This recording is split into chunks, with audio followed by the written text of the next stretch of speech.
هي هذا قول وزير التربية الفرنسية اللي قال انه في تعاون بين وزارتنا والوزارة الجزائرية، والبعض قال انه في حتى تدخل في المناهج يعني.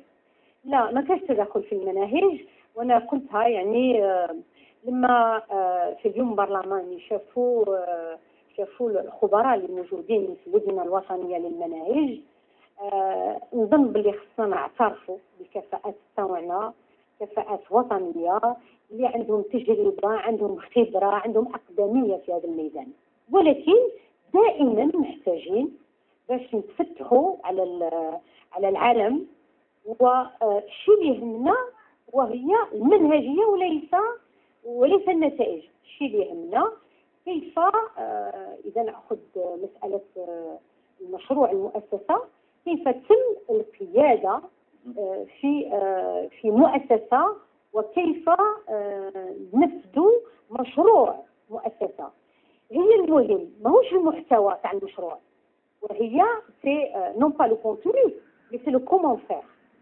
والخبراء من اليونيسف اولا خدمنا مع الكلود قبل ما نخدموا مع الجانب الفرنسي، وكذلك رحنا الان مع لا غراند بريطانيا. عندنا تكوين في اخر هذا الشهر تاع 300 استاذ في اللغه الانجليزيه في مده 3 ايام في وهران، اللي هو تعتبر يعني كطريقه يعني من ناحيه الارقام كبيره جدا مع لو بريتيش كونسل.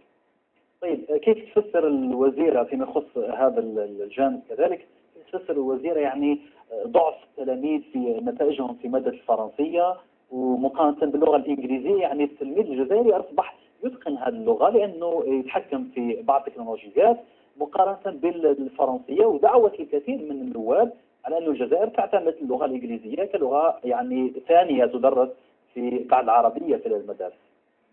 هي على كل حال لابد التفتح على كل اللغات، هي شيء إجباري اليوم.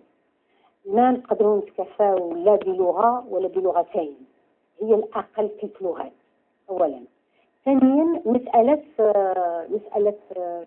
اللغة الإنجليزية في مكان اللغة الفرنسية، هذا القانون التوجيهي يفصل فيه. دونك احنا ما عندنا غير جهة تنفيذي، احنا نطبقوا القوانين الجمهورية في هذا الميدان. وثالثا راك تقول باللي النتائج في اللغة الإنجليزية أحسن من اللغة الفرنسية، هذا مازال غير مضبوط أولا. وثانيا الشيء اللي لاحظناه أن ضعف في النتائج مش فقط في اللغة الفرنسية ولكن في الرياضيات، في اللغة العربية.